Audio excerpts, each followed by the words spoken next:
தன்வந்திரி ஸ்லோகம் எப்படி சொல்கின்றோமோ, மகாமிருத்யுஞ்சய ஜபத்தையும் ஓதிக்கொண்டு நாளை கிரிவலம் வருவது.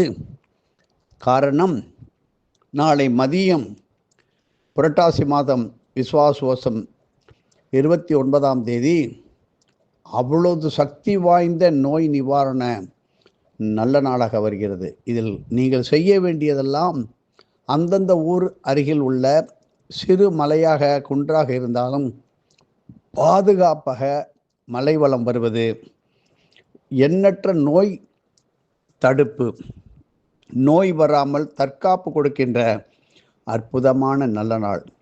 இப்படி உடலில் வலுவும் தெம்பும் இருக்கும்பொழுது மட்டும், நல்ல ஆரோக்கியம் இருக்கும் பொழுதே இந்த மலைத்தல வழிபாடுகளை ஒவ்வொருவரும் செய்துவிட வேண்டும்.